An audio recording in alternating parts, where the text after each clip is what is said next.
Hello friends, मैं आपका दोस्त रितेश अपने MPPSC नोट्स इन हिंदी चैनल में आप सभी का स्वागत करता हूं। तो फ्रेंड्स, आज मैं विज्ञान के मौलिक सिद्धांत का पार्ट 2 लेकर आया हूं, जो कि इसका फर्स्ट पार्ट मैंने अपने MPPSC नोट्स इन हिंदी चैनल में डाल दिया हुआ है इसका वीडियो। तो यदि आपने उसे अभी तक नहीं देखा है तो आप उसे देख सकते हैं फर्स्ट पार्ट को। अब ये विज्ञान के मौलिक सिद्धांत का पार्ट सेकेंड है, जिसमें भी हम कई इंपॉर्टेंट टॉपिक्स के बारे में कवर करेंगे। तो इस वीडियो को आप ज़रूर पूरा लास्ट तक देखें, और जो आपने विज्ञान के मौलिक सिद्धांत फर्स्ट पार्ट है उसके आगे जो उसका नोट्स आपने बनाया हुआ है, तो उस नोट्स के आगे इस नोट्स को ज़रूर ऐड करें ताकि ये कंप्लीट हो जाए। ये सेकंड पार्ट है और इसमें लास्ट मैंने पूरा कवर कर दिया हुआ है विज्ञान के मौलिक सिद्धांत का, जो कि हमारे MPPSC नोट्स, जो हमारे MPPSC का सिलेबस है उसका एक यूनिट का, विज्ञान और पर्यावरण यूनिट जो है उसकी, तो उसी का ये एक टॉपिक है विज्ञान के मौलिक सिद्धांत, तो उसी का पार्ट 2 है। ठीक है फ्रेंड, तो इस वीडियो में चलने से पहले हम देखें, बता दें मैं आपको कि यदि आपने अभी तक मेरे चैनल सब्सक्राइब नहीं किया है तो मेरे जो MPPSC नोट्स इन हिंदी चैनल को सब्सक्राइब कर लें, ताकि मेरे आने वाले सभी वीडियोस के नोटिफिकेशन जो है आपको मिलते रहें। ठीक है फ्रेंड्स, तो चलते हैं अपने वीडियो की ओर, देखेंगे कि क्या क्या मौलिक सिद्धांत हैं विज्ञान के। तो इसमें नेक्स्ट पार्ट में तो देखते हैं, चलते हैं रसायन विज्ञान के सिद्धांत। फ्रेंड्स, मैं आपको बता दूं कि जो मेरा पहले वाला वीडियो था विज्ञान के मौलिक सिद्धांत का पार्ट फर्स्ट, उसमें मैंने जो भौतिक विज्ञान के सिद्धांतों की, जो फिजिक्स के सिद्धांत हैं, थ्योरी ऑफ फिजिक्स है, उनके बारे में डिस्कस किया हुआ था, जो कि मैंने उसमें पूरा फिजिक्स के जो थ्योरीज हैं उसको कंप्लीट कर दिया था। और इसमें हम रसायन विज्ञान की, जो कि केमिस्ट्री की थ्योरीज को कंप्लीट करेंगे। तो इसमें देखते हैं कि केमिस्ट्री और प्लस इसमें मैं बायो की थ्योरीज जो हैं उनको भी कंप्लीट करूंगा। तो देखते हैं इसमें रसायन विज्ञान के सिद्धांत कौन कौन से हैं। तो पहला है बॉयल का नियम। बॉयल का नियम क्या कहता है फ्रेंड्स? तो ये है बॉयल का नियम, किसी निश्चित तापक्रम पर किसी निश्चित तापक्रम पर किसी गैस की दी गई मात्रा का आयतन उसके दाब के व्युत्क्रमानुपाती होता है। क्या है फ्रेंड्स बॉयल का नियम? किसी निश्चित तापक्रम पर किसी गैस की दी गई मात्रा का जो आयतन होता है उसके दाब के व्युत्क्रमानुपाती है। ठीक है, तो ये डेफिनेशन किसकी है? तो ये बॉयल की डेफिनेशन है। ठीक है, बॉयल का नियम। इसके बाद जो है अगला कौन सा है? तो अगला है फ्रेंड्स ये संवेग संरक्षण का नियम। संवेग संरक्षण का नियम क्या है फ्रेंड्स? तो ये है संवेग संरक्षण का नियम। तो दाब नियत हो तो गैस का आयतन तापक्रम का समानुपाती होता है। जो दाब नियत हो तो गैस का जो आयतन होता है, घेरने का, जो गैस घेरती है, वो तापक्रम का समानुपाती होता है। ठीक है, तो ये किसका है? संवेग संरक्षण का सिद्धांत है। ठीक है, इसके बाद जो अगला जो पॉइंट है वो देखते हैं, दाब का नियम। दाब का नियम क्या है फ्रेंड्स? तो ये दाब का नियम है, स्थिर आयतन पर किसी गैस के निश्चित द्रव्यमान का दाब उसके परम ताप का अनुक्रमानुपाती होता है। अर्थात स्थिर आयतन पर यदि किसी गैस का ताप बढ़ाया जाए, कोई मान लीजिए कि कोई आयतन है, स्थिर आयतन है, उस पर यदि किसी गैस का ताप बढ़ाया जाए तो दाब बढ़ता है। जब ताप बढ़ाएंगे गैस का स्थिर आयतन पर तो उसका दाब भी बढ़ेगा। ठीक है, और यदि ताप घटाया जाए तो दाब घटता है। तो ये किसका नियम है? ये दाब का नियम है। ठीक है ना, ये फ्रेंड्स नियम ऐसे करके आपसे पूछ देंगे कि यदि ये आपको नियम दे देगा और पूछ देगा कि ये कौन सा नियम है, उसमें 4 ऑप्शन दे देगा कि मान लीजिए एग्जाम्पल के लिए रदरफोर्ड का नियम, किरचॉफ का नियम, ऐसे करके कोई 4 ऑप्शन दे देगा, उसमें से पूछ लेगा कि बताइए कि ये कौन सा नियम है। तो उसमें आपको बताना पड़ेगा कि ये दाब का नियम है। ऐसे ही मतलब हर क्वेश्चन में वो ऐसे ही घुमा के पूछेगा कि ये नियम दे देगा आपको क्वेश्चन में, और 4 ऑप्शन देके आपसे पूछेगा कि ये किसका नियम है। ठीक है ना, इसके बाद देखते हैं अगला जो हमारा नियम वो है, क्या सिद्धांत है? रदरफोर्ड का नाभिकीय सिद्धांत। रदरफोर्ड का नाभिकीय सिद्धांत क्या है?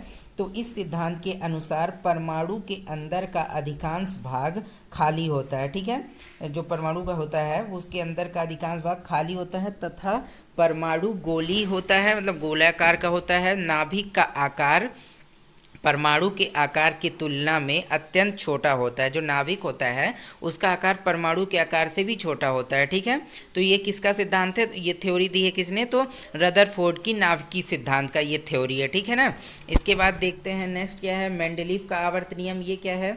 यदि तत्वों को उनके बढ़ते हुए परमाणु भारों के क्रम में सजाया जाए तो उनकी एक निश्चित संख्या के बाद लगभग समान गुण वाले तत्व पाए जाएंगे। क्या बोल रहे हैं मेंडली फ्रेंड, आवर्त नियम, यदि तत्वों को उनके बढ़ते हुए परमाणु भारों के क्रम में सजाया जाए तो उनकी एक निश्चित संख्या के बाद जो लगभग समान गुण वाले तत्व मिलने लगेंगे। ठीक है ना, जो तत्व होते हैं वो समान गुण वाले मिलने लगेंगे जब ये परमाणु भारों के क्रम में सजाया जाए तत्वों को। ठीक है, इसके बाद देखते हैं अगला किसका नियम है। तो अगला है आधुनिक आवर्त नियम। आधुनिक आवर्त नियम किसका क्या है फ्रेंड्स, तो देखते हैं तत्वों के भौतिक एवं रासायनिक गुण उनकी परमाणु संख्या के आवर्त फलन होते हैं। ये किसका नियम है, तो ये आधुनिक आवर्त का जो नियम है, आप आवर्त सारणी पढ़ते हैं उसके बारे में, जो आधुनिक कहते हैं आवर्त, आधुनिक आवर्त सारणी, तो उसी से रिलेटेड ये आधुनिक आवर्त नियम है। तत्वों के भौतिक और रासायनिक गुण उनकी परमाणु संख्या के आवर्त फलन होते हैं। ठीक है, इसके बाद क्या अगला नियम है, तो ये है गैसों का गतिज सिद्धांत। गैसों का गतिज सिद्धांत क्या है, यदि किसी गैस को घनाकार बर्तनों में रखा जाए तो गैसों का दाब गैस के द्वारा उत्पन्न दाब के बराबर होता है। जो गैस का जो दाब होता है गैसों के द्वारा ही उत्पन्न दाब के बराबर होता है। जो गैस जो आगे देखते हैं, जो यहाँ पे होगा फ्रेंड गैस, यहाँ पे गैस आप कर लीजिएगा। जो गैस द्वारा बर्तन की दीवार की इकाई क्षेत्रफल पर इकाई सेकंड में उत्पन्न किया जाता है। ठीक है, इसमें क्या बोल रहा है फ्रेंड कि जो गतिज सिद्धांत होता है तो वो क्या होता है कि यदि किसी को घनाकार बर्तन में रखा जाए, यदि मान लीजिए यहाँ गैस होगा फ्रेंड्स, यदि किसी गैस को किसी घनाकार बर्तन में रखा जाए तो गैस का दाब, जो गैस दाब लगाएगी तो वो गैस के द्वारा ही उत्पन्न दाब के बराबर होता है। ठीक है, जो गैस द्वारा बर्तन की दीवार की इकाई क्षेत्रफल पर इकाई सेकंड में उत्पन्न की जाती है।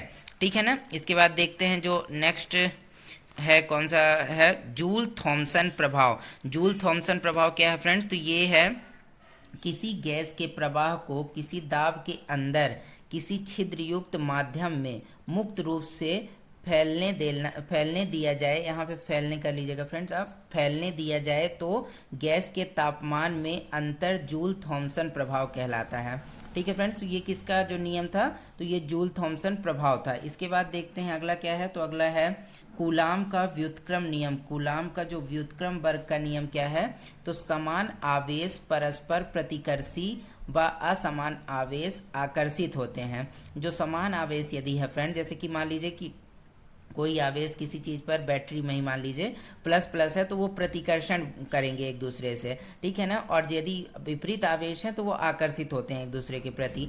दो आवेशों के बीच क्रियाशील आकर्षण तथा प्रतिकर्षण का बल उनके गुणनफल के समानुपाती एवं उनके बीच की दूरी के वर्ग के व्युत्क्रमानुपाती होता है। ये किसका जो नियम है, तो कूलाम का व्युत्क्रम वर्ग का नियम है। ठीक है ना, इसके बाद देखते हैं नेक्स्ट क्या है, तो ये है ऊर्जा संरक्षण का सिद्धांत। ऊर्जा संरक्षण का सिद्धांत क्या है फ्रेंड्स, तो ये है ऊर्जा का ना तो निर्माण होता है और ना ही विनाश, अर्थात कोई भी पिंड की कुल ऊर्जा हमेशा नियत रहती है। इसका केवल रूप से दूसरे रूप में, मतलब एक रूप से दूसरे रूप में इसका परिवर्तन होता है। मतलब यदि जैसे कि कोई ऊर्जा है तो उसका ना तो निर्माण होता है ना ही तो विनाश होता है, बस उसका क्या होता है, एक रूप से दूसरे रूप में परिवर्तन अर्थात रूपांतरण या चेंजिंग हो जाता है। ठीक है ना, एक रूप से दूसरे रूप में। इसके बाद देखते हैं नेक्स्ट क्या है, बर्नौली का प्रमेय। बर्नौली का प्रमेय क्या है फ्रेंड्स, तो जब कोई असंपीड्य और असंयान द्रव अर्थात आदर्श द्रव किसी नली में धारा रेखी प्रवाह में बहता है तो उसके मार्ग के प्रत्येक बिंदु पर इसके एकांक आयतन या एकांक द्रव्यमान की कुल ऊर्जा नियत होती है। ठीक है, तो ये किसका नियम है फ्रेंड्स, तो ये है बर्नौली का नियम। ठीक है ना, इसके बाद चलते हैं हम थोड़ा देखते हैं अगला हमारा जो क्या है टॉपिक, जैव विकास के सिद्धांत। ये इसके टॉपिक काफ़ी मोस्ट है फ्रेंड, क्योंकि ये कई बार एग्जाम में पूछे जा चुके हैं, तो इसे आप जरूर ध्यान रखिएगा। जैव विकास के सिद्धांत ये क्या है, जैव विकास से संबंधित अनेक मत व सिद्धांत प्रचलित हैं। जैव विकास से निम्न प्रकार से समझा जा सकता है जैव विकास को, तो वो क्या है, किसके माध्यम से, 3 प्रकार से समझा जा सकता है। एक लैमार्क का सिद्धांत जो है, लैमार्कवाद जो है और दूसरा डार्विनवाद, तीसरा नव डार्विनवाद। ये 3 सिद्धांत ऐसे हैं फ्रेंड जिनके माध्यम से जैव विकास को, जो मतलब जीवों की उत्पत्ति हुई है, विकास कैसे हुआ है, उन सभी को इन तीनों के माध्यम के जो नियम दिए गए हैं इनके द्वारा सिद्धांत, तो उसके माध्यम से समझा जा सकता है। तो आइए देखते हैं कि कौन कौन से क्या दिए हैं इन्होंने सिद्धांत। तो पहला है लैमार्कवाद। लैमार्कवाद में क्या है, तो लैमार्किज्म है, क्या बोलते हैं, लैमार्क बोलते हैं जीवों एवं उनके अंगों में निरंतर वृद्धि होती रहती है, जिन पर वातावरणीय परिवर्तनों का सीधा प्रभाव पड़ता है। अधिक उपयोग में आने वाले अंगों का विकास अधिक एवं कम उपयोग में आने वाले अंगों का विकास कम होता है। लैमार्क क्या बोलते हैं कि जो जैसे कोई जीव है तो उन पर उनके अंगों पर निरंतर वृद्धि होती रहती है, ठीक है ना, और उनका वातावरण का सीधा प्रभाव किस पर पड़ता है, उनके जीवों के अंगों पर। और जो अंग ज़्यादा उपयोग में लाए जाते हैं उनका विकास अधिक हो जाता है, और जो कम उपयोग में लाए जाते हैं उनका विकास कम होता है, ठीक है ना। ये किसका कथन है, तो ये लैमार्कवाद ने ऐसा कहा है। लैमार्कवादी जो लैमार्किज्म के हैं, कुछ पॉइंट्स हम देख लेते हैं यहाँ पे। लैमार्क का यह सिद्धांत जो है 1809 में उनकी पुस्तक फिलॉसफी जो जूलॉजिक नाम से उनकी पुस्तक आई थी उसमें प्रकाशित किया गया था। यह सिद्धांत जो लैमार्क ने दिया है, ठीक है ना। कब, 1809 में उनकी पुस्तक आई थी फिलॉसफी जूलॉजिक। इसके बाद अगला पॉइंट क्या है, लैमार्कवाद को अंगों के कम या अधिक उपयोग का सिद्धांत भी कहा जाता है, ठीक है ना। ये भी पॉइंट्स आप ध्यान रखिएगा। इसके बाद देखते हैं नेक्स्ट क्या है, तो नेक्स्ट पॉइंट 2 पॉइंट्स लास्ट हैं, ये लास्ट 2 पॉइंट लैमार्किज्म से क्या है। लैमार्कवाद के अनुसार जीवों की संरचना, कायिकी, उनके व्यवहार पर वातावरण में परिवर्तन का सीधा प्रभाव पड़ता है। मतलब लैमार्क बोल रहे हैं कि जीवों की जो संरचना होती है और कायिकी होती है, उनके जो व्यवहार पर वातावरण में क्या जो परिवर्तन हो रहा है उसका सीधा सीधा प्रभाव जीवों की संरचना और कायिकी पर पड़ता है। इसके बाद लैमार्क के उपार्जित लक्षणों की वंशागति के सिद्धांत के अनुसार जंतुओं के उपार्जित लक्षण जो होते हैं वंशगत होते हैं, जो एक पीढ़ी से दूसरी पीढ़ी में स्थानांतरित होते हैं। लैमार्क ने क्या कहा कि जो नियम होते हैं उपार्जित लक्षणों के जीवों में, तो वो एक पीढ़ी से दूसरी पीढ़ी तक ट्रांसफ़र होते रहते हैं। मतलब ये जैसे यदि पिता में है तो उसके बाद उसके बच्चे में होगा, फिर उसके बच्चे में, ये एक तो पीढ़ी दर पीढ़ी ट्रांसफ़र होते रहते हैं। इसके बाद अब देखते हैं हम डार्विनवाद। डार्विनिज्म क्या है ये, तो डार्विन ने क्या कहा अपने सिद्धांत में, प्राकृतिक चुनाव द्वारा प्राणियों का विकास, मतलब प्रकृति के हिसाब से ही प्राणियों का विकास होगा, प्रकृति जिसे चुन लेगी उन्हीं का विकास होगा, अदरवाइज बाकी समाप्त हो जाएंगे। ये डार्विनवाद था। तो इस सिद्धांत के अनुसार सभी जीवों में संतान उत्पत्ति की अधिक से अधिक क्षमता पाई जाती है, और प्रत्येक जीव में अत्यधिक प्रजनन दर के कारण जीवनों को अपने अस्तित्व हेतु जो जीवों को, यहाँ पे जीवों होगा फ्रेंड, जीवों को अपने अस्तित्व हेतु संघर्ष करना पड़ता है। ये संघर्ष समजाति, अंतरजातीय और पर्यावरणीय होता है। मतलब जो डार्विन क्या बोल रहे हैं फ्रेंड, बोल रहे हैं कि इनके सिद्धांत के अनुसार जो जीवों में संतान उत्पत्ति की अधिक से अधिक क्षमता पाई जाती है, प्रत्येक जीव अधिक से अधिक संतान उत्पत्ति कर सकता है, लेकिन जो उनके प्रजनन दर के कारण जीवन में कई प्रकार के संघर्ष जीवों को झेलने पड़ते हैं, और जो जीव संघर्ष को झेल जाता है वो तो बचा रह जाता है, अदरवाइज बाकी लोग जो हैं वो समाप्त हो जाते हैं जो संघर्ष नहीं कर पाते हैं। तो इनके कुछ पॉइंट्स देखते हैं डार्विनवाद के। 2 सजातीय जीव आपस में बिल्कुल समान नहीं होते, मतलब जो समान जात के जो जीव होते हैं वो आपस में बिल्कुल समान नहीं होंगे, उनमें कुछ ना कुछ डिफरेंस जरूर होता है, ठीक है। ये कौन बोल रहा है, तो डार्विन बोल रहे हैं ऐसा। ऐसे विभिन्नताएं इन्हें अपने जनकों से वंशानुक्रम में मिलती हैं, जो मतलब कि इनमें विभिन्नताएं होती हैं। मान लीजिए 2 समान जाति, जैसे कि मान लीजिए 2 गायों को ही मान लीजिए, तो अलग अलग यदि हैं तो गाय प्रजाति के ही दोनों, लेकिन यदि दोनों गाय में कोई ना कोई तो लक्षण अलग होगा ही, क्योंकि जो कि उन्हें उनके वंशानुक्रम अपने मतलब कि जो पेरेंटल होते हैं, उनके पेरेंटल बॉडी उनसे मिले होते हैं कुछ लक्षण, तो वो अलग होते हैं जैसे, ठीक है ना। इसके बाद जो होते हैं डार्विनवाद को प्राकृतिक चयनवाद भी कहा जाता है। जो डार्विनवाद जो डार्विन ने अपना सिद्धांत दिया उसे प्राकृतिक चयनवाद भी कहा जाता है। ये क्वेश्चन बड़ी मोस्ट है फ्रेंड कि डार्विनवाद को क्या कहा जाता है, तो प्राकृतिक चयनवाद भी उनके सिद्धांत को कहा जाता है। इसके बाद देखते हैं नव डार्विनवाद। तो न्यू डार्विनिज्म क्या है, तो नव डार्विनवाद क्या है, तो ये इसे उत्परिवर्तन का सिद्धांत के रूप में भी जाना जाता है, जिसे हॉलैंड के ह्यूगो ड्रीबरिज ने 1901 में प्रस्तुत किया था। किसने प्रस्तुत किया था? तो हॉलैंड के ह्यूगो डीब्रिज ने नव डार्विनवाद को प्रस्तुत किया था। नव डार्विनवाद को आधुनिक संश्लेषित परिकल्पना भी कहा जाता है। ठीक है ना। तो ये आप ये याद रखिएगा बस कि नव डार्विनवाद को किसने प्रतिपादित किया था? तो ये ह्यूगो डीब्रिज तो जो थे वो 1901 में हॉलैंड के थे, इन्होंने प्रतिपादित किया था। इसके बाद देखते हैं जीव विज्ञान के सिद्धांत। और जो रसायन विज्ञान के सिद्धांत कंप्लीट हो गए और जैव विकास की उत्पत्ति के सिद्धांत कंप्लीट हो गए, अब देखते हैं जीव विज्ञान के सिद्धांत। जीव विज्ञान के सिद्धांत से रिलेटेड कौन कौन से इंपॉर्टेंट पॉइंट्स बनते हैं फ्रेंड्स? तो ये है कोशिका सिद्धांत। कोशिका सिद्धांत जो है ये सेल थ्योरी, इसके अंतर्गत पहला पॉइंट क्या है? तो कोशिका सिद्धांत जेकब स्लाइडेन व थियोडोर स्वान ने दिया। ठीक है। कोशिका सिद्धांत जो था किसने दिया? जेकब स्लाइडेन और थियोडोर स्वान ने। उन्होंने कहा कि पादपों तथा जंतुओं का शरीर कोशिका तथा कोशिका के उत्पादों से मिलकर बना है। जो ये इन्होंने क्या कहा कि पादपों तथा जो जंतु और पेड़ पौधे होते हैं उनका शरीर कोशिका तथा कोशिका के उत्पादों से मिलकर बना है। ठीक है ना, इन दोनों ने कहा। इसके बाद सर्वप्रथम रुडोल्फ विर्चो ने बताया कि कोशिका विभाजित होती है और नई कोशिकाएं जो नई कोशिकाओं की उत्पत्ति जो होती है पूर्ववर्ती कोशिकाओं से होती है। किसने बताया ये? तो रुडोल्फ विर्चो ने बताया कि प्रत्येक कोशिका विभाजित होती है और एक नई कोशिका की उत्पत्ति जो है वो पुरानी कोशिकाओं से ही, विभाजन जब हो जाता है पुरानी कोशिकाओं में तो उसी के माध्यम से नई कोशिकाओं की उत्पत्ति हो जाती है। ठीक है ना।